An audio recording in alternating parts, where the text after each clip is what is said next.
الحمد لله وحده والصلاة والسلام على من لا نبي بعده أما بعد فأعوذ بالله من الشيطان الرجيم بسم الله الرحمن الرحيم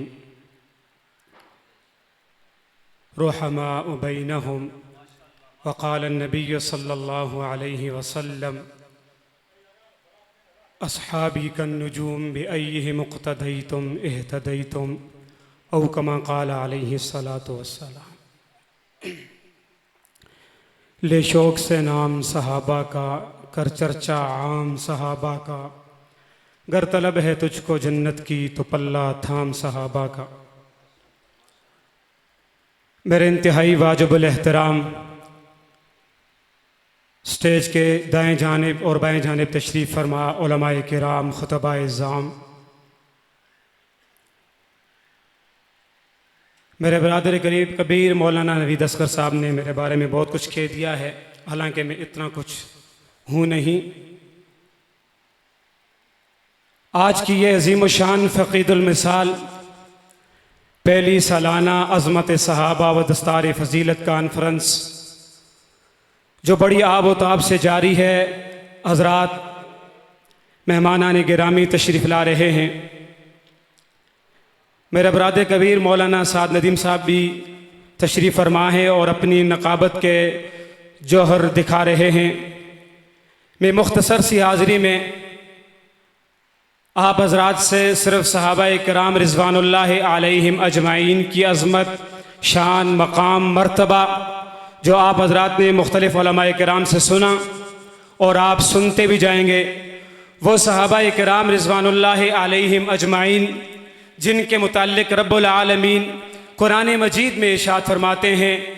کہ ان صحابہ کرام کے لیے کیا ارشاد فرماتے ہیں کہ یہ وہ صحابہ کرام ہیں جن سے میں راضی ہو گیا اور یہ مجھ سے راضی ہو گئے۔ یہ وہ صحابہ کرام ہیں جن کے بارے میں رب العالمین نے کہا اگر کوئی ایمان لے کر آتا ہے تو اس ایمان کا معیار، اس ایمان کا مرتبہ، وہ ایمان کیسا ہونا چاہیے، اس کے لیے صحابہ کرام رضوان اللہ علیہم اجمعین کے ایمان کو معیار قرار دیا گیا کہ اس طرح صحابہ کرام پر ایمان لے کر آؤ کہ جس طرح صحابہ کرام رضوان اللہ علیہم اجمعین جناب نبی کریم صلی اللہ علیہ وسلم پر ایمان لے کر آئے۔ جب صحابہ کرام رضوان اللہ علیہم اجمعین جناب نبی کریم صلی اللہ علیہ وسلم پر ایمان لے کر آئے، پھر یہ نہیں دیکھا کہ یہ ہمارے گھر والے ہیں، یہ ہمارے خاندان والے ہیں، یہ ہمارے قبیلے والے ہیں، یہ ہمارے علاقے والے ہیں، ارے یہ ہمارے خاندان والے ہیں۔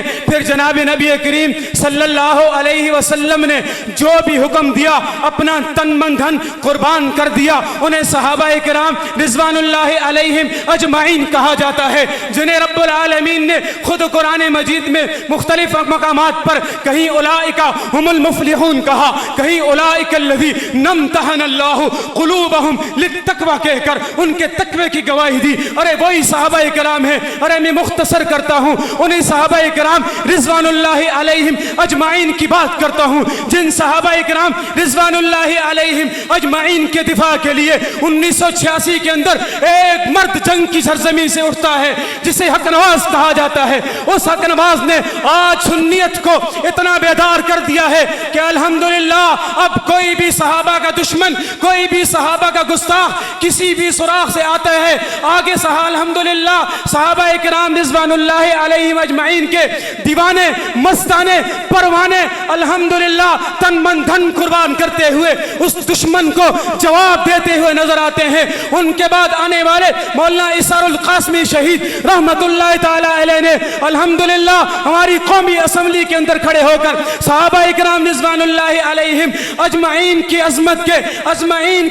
کے منارے کے اجمعین کے ڈنگ کے بجائے، ان کی شان کے ڈنگ کے بجائے، ان کے بعد مورخ اسلام جن کے صاحبزادے آج یہاں تشریف لا رہے ہیں، حضرت مولانا ضیاء الرحمن فاروقی شہید رحمت اللہ علیہ نے ایک تاریخ قائم کر دی، ایک دشمن کو ایک کتابی شکل میں، ایک ایک ایسا جواب دیا کہ آج تک کیا کہ دشمن کے آنے والی کوئی نسل بھی صحابہ اکرام رضوان اللہ علیہم اجمعین پر کوئی بھی نیلی آنکھ سے دیکھا گا، کوئی بھی بری آنکھ سے دیکھے گا، الحمدللہ ان کی آنکھ پھوڑ دی جائے گی۔ اس کے بعد آنے والے جسے دنیا ثانی امام احمد بن حنبل کہتی ہے، انہیں دنیا مولانا اعظم طارق شہید رحمت اللہ علیہ کہا کرتے ہیں۔ وہ اعظم طارق شہید جو 3 مرتبہ MNA بننے کے باوجود بھی جب لب پر زبان پر ایک ہی نعرہ تھا کہ یہ میرا MNA بننا، یہ میرا MBA بننا، یہ سب صحابہ اکرام کی جوتیوں کا صدقہ ہے۔ پھر آخر 45 گولیوں سے گولڈا موڑ پر سن 2003 میں 6 اکتوبر کا دن اپنے آپ کو شہید کروا کر اس راستے میں کٹ جاتا ہے اور دنیا کو یہ پیغام دے دیتا ہے، ارے صحابہ کی عزت سے بڑی عزت کوئی نہیں ہے، ہماری عزت ہے، ہمارا مقام ہے، ہمارا مرتبہ ہے، یہ صرف صحابہ اکرام رضوان اللہ علیہم اجمعین کی عزت سے وابستہ ہے۔ اور جاتے جاتے یہ پیغام دے دیا کہ فنا فی اللہ کی کتاب میں بقا کا راز مضمر ہے، جسے مرنا نہیں آتا اسے جینا نہیں آتا۔